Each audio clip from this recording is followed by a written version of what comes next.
Oke, halo semuanya. Gimana kabarnya kalian semua? Semoga pada sehat-sehat terus ya. Dan buat teman-teman yang kesehatannya sedang menurun, semoga dicepat kepulihkan kembali kesehatannya. Amin ya. So, kemarin gue itu melakukan vote di Instagram dan di Facebook. Gue membuat Instastory seperti ini. Dan hasilnya banyak yang meminta gue untuk bercerita pengalaman mistis yang pernah gue alamin ketika mendaki. eh Apa ya, ini cerita lama by the way, sekitar 3 tahun lalu. Dan itu pun gue mendaki itu dengan teman-teman sekolah gue pada waktu itu ya. Seingat gue itu 10 November 2017. Itu gue kelas 3 SMK. Mana dengan kejadian ini, gue yang selalu menganggap kejadian-kejadian janggal yang pernah gue alamin itu hanya sebuah ilusi yang tercipta dari ketakutan gue ya. Tapi dengan kejadian ini gue jadi percaya gitu kalau hal-hal seperti ini itu benar adanya gitu cuy. Untuk semua mohon ditonton sampai habis agar tahu isi ceritanya sepenuhnya. Dan teman-teman gue yang terlibat di kejadian itu, gue nggak sensor namanya ya, gue bakal sebutin nama aslinya biar di sini gue nggak mau dibilang cuman mengada-ada dan mengarang cerita semata ya. Oke, kita mulai. 10 November 2017, hari Jumat. 2 hari sebelumnya gue sama teman-teman itu merencanakan ingin mendaki eh dan berangkat pada hari Jumat dengan hanya satu malam di atas gunung ya. Gunung yang kami tuju pun itu Gunung Tanggamus. Gunung ini memiliki tiga camp untuk mendirikan tenda dengan urutan camp 1 dan 2 itu ketinggiannya sama dan hanya 1,5 jam perjalanan untuk sampai ke base camp ini. Hanya saja untuk view yang bagus itu di base camp 2. Dan untuk base camp 3 itu puncak dari gunung ini. Rencana awal yang bakal mendaki itu laki semua, yaitu gua, Bagas, Bagus, Adit, Andi, Irul, Azhar, Gufron. Namun teman-teman perempuan gua juga ada yang mau ikut. Awalnya gua merasa keberatan ya kalau ada perempuan yang ikut. Apa ya? Gua khawatir gitu sama, ya khawatir lah. Nggak lucu dong kalau misalnya di tengah perjalanan mereka merengek minta turun kan. Wah, it's the best. Tapi karena ya gimana ya, teman juga, ya akhirnya mereka diajak juga. Dan yang ikut itu Liza, Tiwi, Ice, Agus Liana, Nilau, Meli, Oktia, Hani. Jadi jumlah yang naik pada saat itu 16 orang.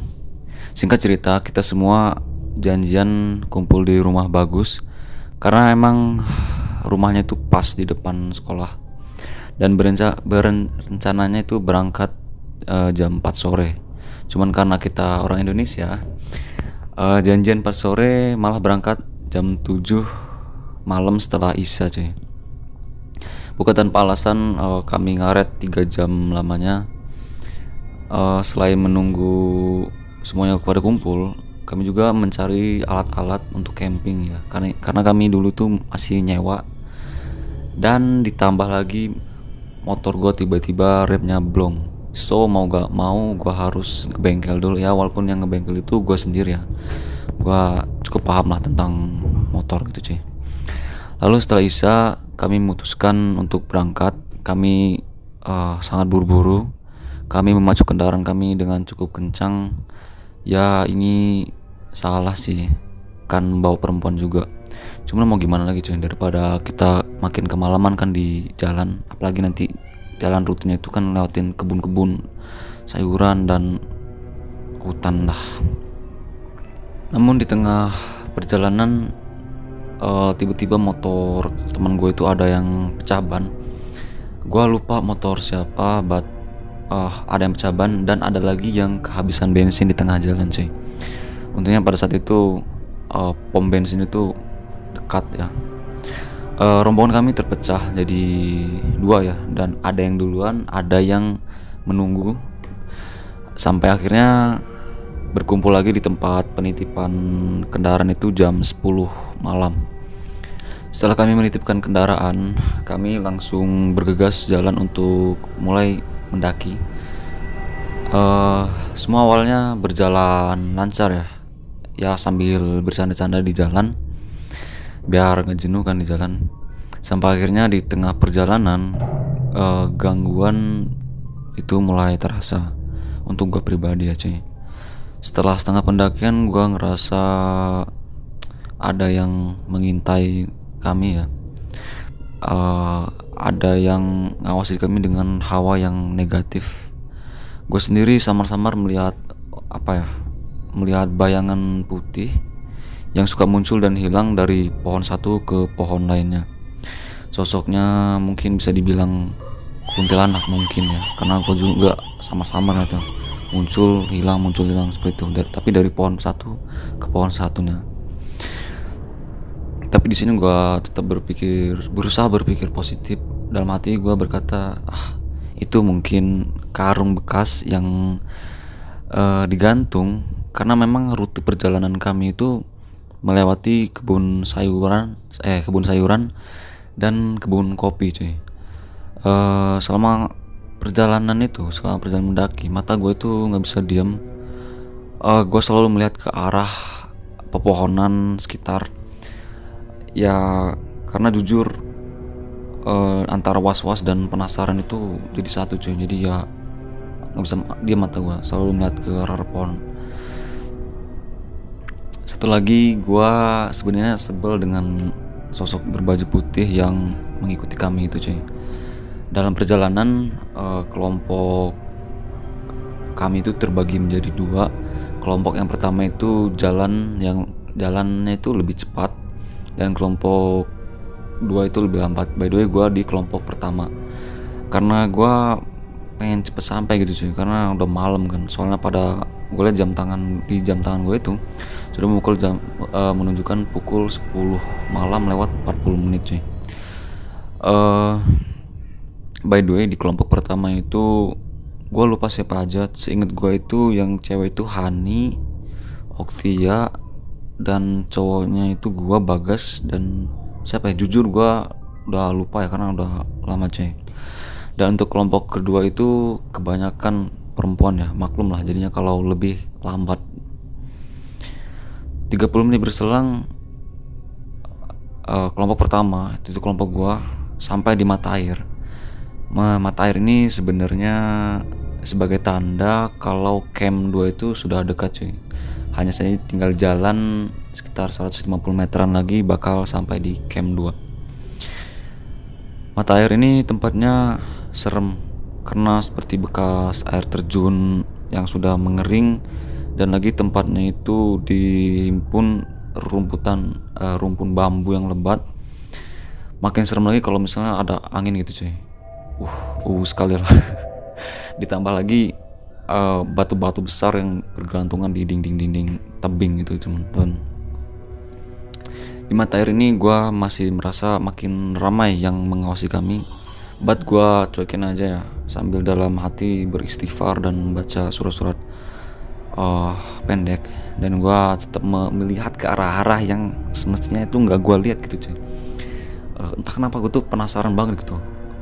Dan ya gue melihat ada waktu di matahari itu gue melihat sosok bayangan hitam yang sedang memperhatikan kami, dan tidak cuma satu cuy.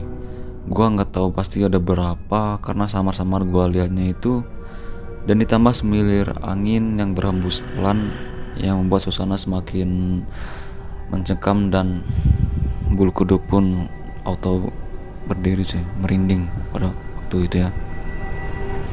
Jam udah menunjukkan pukul 11:20 dan kelompok 2 belum juga sampai. 10 menit berselang, tibalah kelompok 2 dengan keadaan terlihat kacau. Gua nggak tahu apa yang terjadi dengan mereka di perjalanan.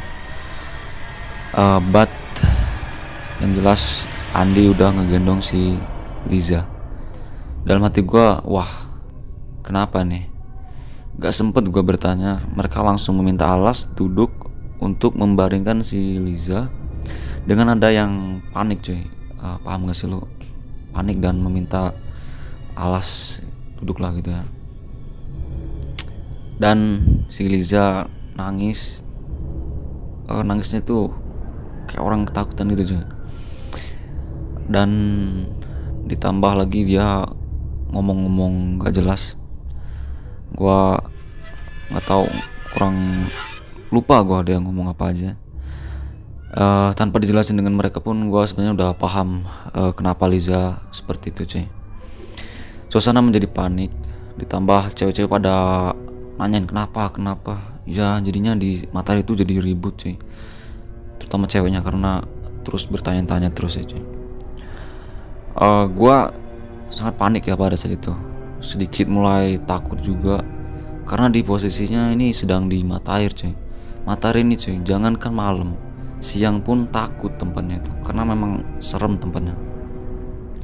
Akhirnya bareng-bareng gue langsung ajak semuanya bergegas ke lapang camp 2. Setelah tiba di lapang camp, gue sama Bagas dan dibantu teman-teman lainnya langsung gerak cepat diriin tenda, dan yang lain itu ada yang membuat pencahayaan ya dengan membuat api unggun, karena entah pada malam itu terasa gelap banget dan sunyi banget cuy, nggak seperti biasanya. Dan lagi tidak ada kelompok pendaki lain yang mendirikan tenda di sana, padahal biasanya camp 2 ini selalu ramai gitu cuy dengan pendaki-pendaki yang ingin bersantai gitu cuy, untuk refreshing lah gitu ya. Namun pada malam itu hanya kamilah yang ada di camp itu. Ya, cuman kami cuma 16 orang itu. Setelah selesai diriin tenda, Liza dan teman-teman perempuan lainnya pada masuk ke dalam tenda ya. Nggak semua sih. Gua meminta mereka buat ngurusin si Liza yang sedang kesambet, mungkin ya kesambet, dan mengoleskan minyak kayu putih ke sekujur tubuhnya. Ya berharap bisa cepat sadar, dan gua harapnya itu hanya sekedar masuk angin. Di dalam tenda dia masih nangis dan menuju ke arah tenda.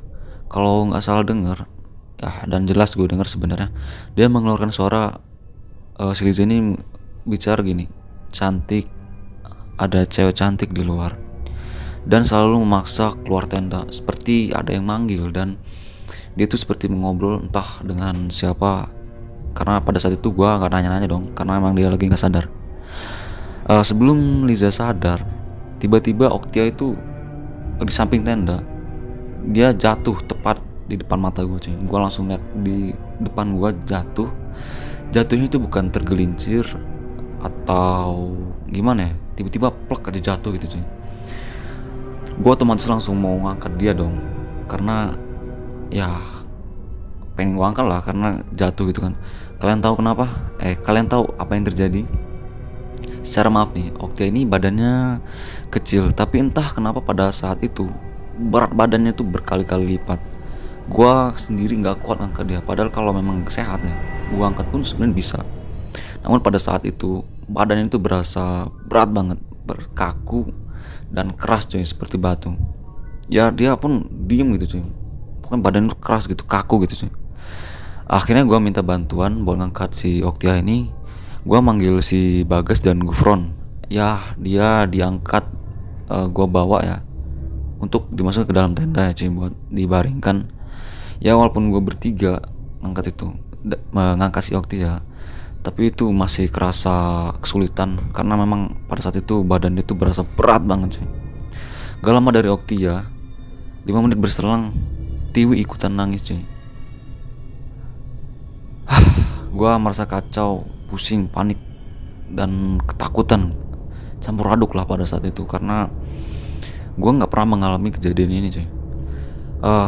Dan lagi waktu jam itu berjalan berasa sangat lambat. Untuk menuju 5 menit ke 5 menit berikutnya itu terasa sangat lambat cuy. Gua lihat jam itu sudah menunjukkan jam 12 lewat dan mereka masih belum tersadar. Si Liza masih ngomong gak jelas sambil nangis, si Tiwi masih nangis, dan si Oktia belum juga sadar. Dia sepertinya mungkin pingsan. I don't know. Sampai akhirnya kami sebenarnya nggak tinggal diam ya, yang cowok juga. Kami bantu bisikin surah-surah pendek dan mengarahkan untuk beristighfar. Memang Liza maupun Tiwi itu dengan adanya serak berusaha beristighfar. Namun justru itu membuat suasana semakin mencekam cuy. Bayangin aja cuy, sambil beristighfar tapi suaranya serak dengan nada-nada seperti ingin sambil nangis seperti cuy. Aduh, pokoknya kalau gue inget itu merinding cuy. Sampai akhirnya pada saat itu gue merasa putus asa dan pasrah, karena ya badan pun lelah cuy. Ya namanya juga naik gunung kan. Ditambah melihat teman-teman yang sedang tidak sadarkan diri itu sudah hampir 2 jam lamanya. Di saat pikiran gue sudah mulai kacau dan berdatangan pikiran-pikiran negatif, entah kenapa gue tuh pengen banget ke belakang tenda gitu cuy. Gue berjalan menyusuri tenda, dan surprise, gue melihat sosok tinggi, badannya tuh berbulu warna hitam, menatap gue dan kawanan gue itu dengan tatapan marah. Matanya melotot dan warna matanya itu hitam pekat cuy. Dan lagi singkat gue itu ada keanehan juga, kakinya itu split panjang sebelah cuy. Ya seperti itulah sosok makhluknya cuy. Gue terdiam berasa jadi patung beberapa menit, tapi sialnya gue tetap menatap ini makhluk cuy. Ada kali 5 menitan gue menatap ini makhluk. Kalau bulu kuduk itu sudah nggak kerasa lagi cuy. Nggak tahu udah merinding atau sudah tertidur ya bulu kuduk gue itu, I don't know. Dan gue udah nggak ngerasain apa-apa lagi. Gue hanya terdiam melihat makhluk ini cuy, tanpa mengeluarkan kata-kata apapun. Gue hanya terdiam melihat makhluk ini. Dan yang terucap dari mulut gue setelah tersadar dari tatapan ini, gue langsung beristighfar dong. Gue berusaha nenangin diri gue sendiri dulu. Gue relaxin pikiran dan badan gue biar nggak panik cuy. Karena pada saat panik itu badan gue itu terasa lemes cuy. Setelah beberapa menit gue mulai merasa tenang, dan gue langsung balik ke tenda dengan mengacukan itu makhluk cuy. Gue nggak ngomong nggak apa, pokoknya gue balik aja ke tenda. Gue nggak tahu pasti itu makhluk apa, yang pasti badannya besar, hampir sepohon tinggi badannya cuy. Badannya berbulu hitam dan matanya itu warna hitam pekat namun kecil cuy, bukan gede kayak gitu ya. Makhluk ini berdiri dengan kedua tangan di pinggang cuy, seperti ya layaknya seperti manusia lagi marah gitu cuy. Mungkin bisa disebut genderuwo ya, apa ketahu gue juga nggak paham gitu sih, ini makhluk apaan. Setelah gue balik ke tenda, gue melihat di dalam tenda itu bener-bener kacau. Liza nangis, Tiwi nangis, dan Oktia masih belum tersadar juga. Gue coba setel surah Yasin di HP gue untuk diperdengarkan, dan dibantu juga sama teman-teman lainnya baca ayat kursi dan ayat-ayat lainnya sehafal kami lah. Malam itu berasa sangat panjang rasanya. Pokoknya malam itu kayak nggak akan berakhir gitu sih. Sampai akhirnya semua mulai membaik ketika suara azan subuh yang terbawa oleh angin itu terdengar oleh kami cuy. Semua mulai kembali normal. Semua mulai pulih kembali, namun tetap aja dari raut wajah sangat terlihat lelah. Setelah Liza, Oktia tersadar dan Tiwi tersadar, kami ajak buat keluar tenda biar menghirup udara, karena di dalam tenda itu udah supek banget, ditambah dengan bau minyak kayu putih yang udah pekat banget. Kami semua duduk barengan di depan tenda. Ya ada yang berfoto-foto, ya sebenarnya ada fotonya, nanti gue sambil tunjukin ya di video ini. Sambil menunggu matahari terbit sambil menikmati mie instan dan kopi yang kami bawa pada saat itu. Di sela-sela obrolan, gua baru mengetahui ya, ternyata salah satu teman perempuan yang ikut itu ternyata ada yang sedang haid, dan dia adalah Hani. Nah, si Hani ini ternyata sedang haid, coy. Gue pun berpikir ke kejadian semalam yang kami alami itu, apa karena ada yang sedang haid ini atau gimana. Yang jelas gue nggak mau bahas dulu waktu masih di sana ya. Jam sudah menunjukkan 7 pagi lewat, dan kami siap-siap dan berkemas untuk turun. Alhamdulillah perjalanan pulang turun gunung itu semua lancar tanpa ada kendala. Hanya saja ada yang minta untuk digendong, mungkin sudah terlalu lelah ya. Singkat cerita, kami telah sampai di rumah Bagus untuk berkumpul. Lalu kami pulang ke rumah masing-masing. Ya, gue pun pulang, cuy. Senin pun tiba. Di dalam kelas, Oktia dan Liza ternyata izin sakit. Mereka tidak masuk. Gue lupa berapa hari izinnya. Namun ketika mereka masuk, gue mulai menanyakan apa sih yang mereka lihat dan mereka rasakan pada saat kejadian di gunung itu, cuy. Dan gue tanya ke Oktia kalau dia merasa dan melihat seperti ada yang memeluk dia, dan langsung terjatuh pada saat dipeluk itu mungkin ya. Sosok yang memeluk pun makhluk entah apa, yang jelas katanya makhluknya itu hitam, cuy. Yang jelas lagi itu makhluk halus. Untuk Liza awalnya menolak untuk bercerita. Dia bilang udahlah Liv, gak usah dibahas lagi kan. But gue masih penasaran dong, karena ini tuh ganggu banget di hati gue, karena masih bertanya-tanya gitu sih. Sampai akhirnya dia pun jawab, kali bosen ya gue tanyain mulu. Dia bercerita di tengah perjalanan dia melihat sosok wanita kembar dengan paras yang cantik. Sosok ini menggunakan pakaian kebaya. Yang pertama kebaya warna merah, dan yang kedua berkebaya warna putih. Nah, yang berkebaya warna merah inilah yang selalu mengganggu si Liza. Saat di dalam tenda pun sebenarnya dari setengah perjalanan itu dua sosok ini mengikuti si Liza, cuy. Ya, mengikuti rombongan kami lah. Sampai di tenda pun masih di tenda pun dia si makhluk ini terus memanggil si Liza untuk keluar tenda.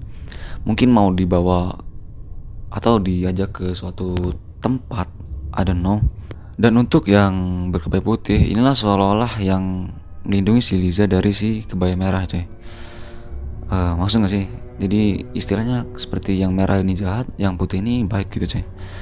Karena setiap si kebaya merah ini memanggil dan Liza ingin keluar tenda, selalu ditahan oleh si kebaya putih, dan membuat si kebaya yang kebaya merah ini marah dan menjerit, cuy. Itu yang mungkin membuat si Liza jadi ketakutan dan menangis. Cerita si Liza nih, cuy ya. Dan benar, dia merasa mulai membaik dan makhluk-makhluk itu mulai pergi itu ketika terdengar suara azan subuh itu ya.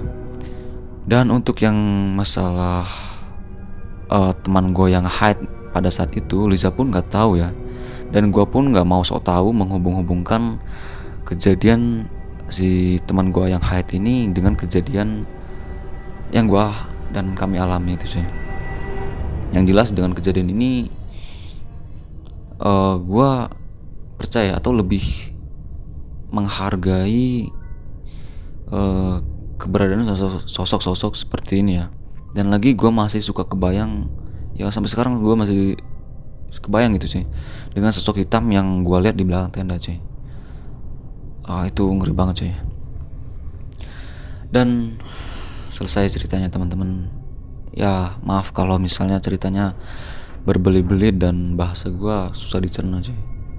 Di sini gue bercerita apa yang gue pribadi alami dan lihat pada saat itu, cuy.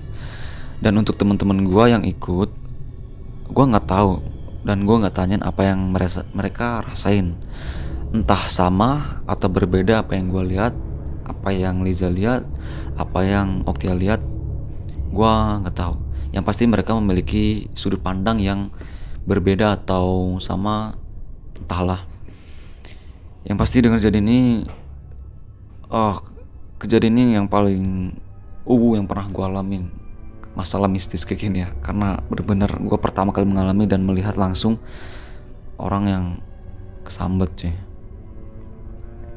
Dengan kejadian ini, apa gue menjadi lebih takut atau jadi penakut? Oh tentu tidak cuy. Gue emang dari dulu ya cukup sering melihat sosok-sosok makhluk halus seperti ini, but gue cuekin aja ya. Jadi gue sudah nggak merasa takut sama sekali sih, karena kalau gue melihat pun gue ya berusaha tenang lah.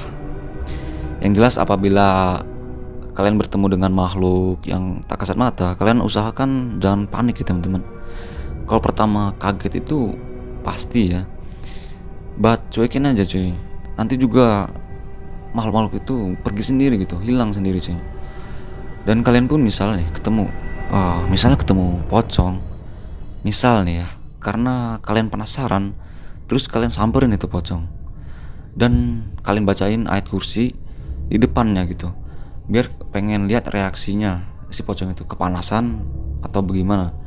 Please jangan lakukan hal bodoh seperti itu. Yang jelas yang ditakutin itu adalah itu bukan pocong beneran cuy, tapi malah begal gitu. Karena banyak sih yang begitu menakut-nakuti pengendara yang melintas. Oke teman-teman, selesai sudah gue bercerita. Well, ini real terjadi dan gue alami. Gue tidak mengada-ada dan melebih-lebihkan dan mengurangi. Entah kalian mau percaya atau tidak, itu terserah kepada kalian. Kalian berhak berpendapat. Kalian boleh tanyakan ke teman-teman gue yang lain di akun media sosial teman-teman gue, untuk memastikan kejadian ini benar atau cuman gue yang mengada-ada. Mungkin segini aja cuy ya video kali ini. Kira-kira pelajaran apa yang bisa kalian petik dari kejadian yang gue alami? Silahkan tulis di kolom komentar. Dan jika ada yang ingin ditanyakan, ya silahkan tulis di kolom komentar. Nanti bakal gue jawab di next video. By the way, ini udah jam 6 sore. Ini udah toa masjid pun sudah berbunyi, karena sebentar lagi bakal azan maghrib cuy. Oke teman-teman, thanks yang sudah nonton sampai selesai, and see you next video guys.